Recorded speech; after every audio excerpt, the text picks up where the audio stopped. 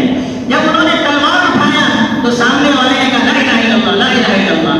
حضرت اسامہ نے سوچا کہ یہ غیر مسلم ہے، صرف جان بچانے کے لیے لا الہ الا اللہ کہہ رہا ہے، اس لیے کہ وہ دیکھ رہے تھے یہ مسلمانوں کو کئی مسلمانوں کو قتل کر چکا ہے، پھر بھی جان بچانے کے لیے لا الہ الا اللہ کہہ رہا ہے۔ انہوں نے اس کی گردن اڑا دی۔ جب یہ فوج اللہ کے رسول صلی اللہ علیہ وسلم کی خدمت میں واپس آ گئی تو یہ واقعہ اللہ کے رسول صلی اللہ علیہ وسلم کو بیان کیا گیا، تو اللہ کے رسول صلی اللہ علیہ وسلم کا چہرہ بدل گیا۔ حضرت اسامہ کون تھے؟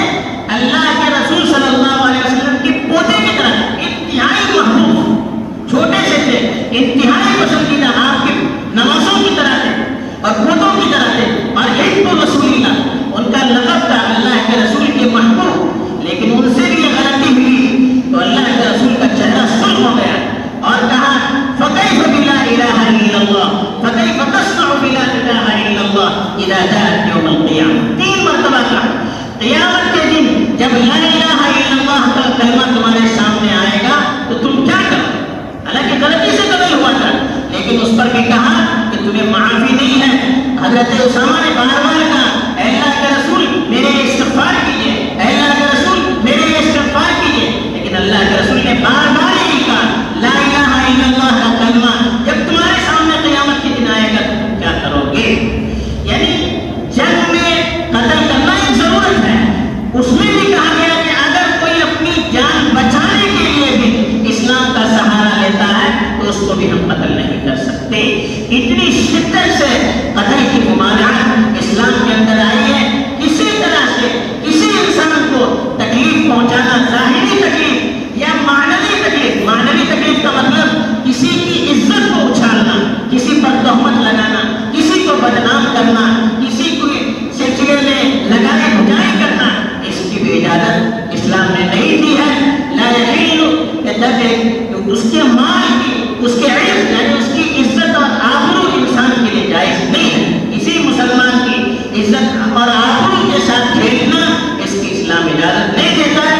ظاہر ہے یہ اسلام کی تعلیمات جب کسی شخص کے سامنے رہے گی، اس پر وہ غور کرے گا تو یقیناً وہ ناحق کسی کو قتل کرنے کی جرات نہیں کرے گا۔ اور قتل کب کیا جا سکتا ہے؟ اسلامی سلطنت ہے تو ایک شخص اگر مسلمان تھا اور اس نے دین بدل دیا، اسلام سے وہ مرتد ہو گیا، اس سے توبہ کروائی گئی، توبہ نہیں کرتا ہے تو اس کو قتل کیا جا سکتا ہے۔ دوسرا شخص جو شادی شدہ آدمی زنا کرے کسی سے اور ثابت ہو جائے تو اس کو قتل کیا جا سکتا ہے۔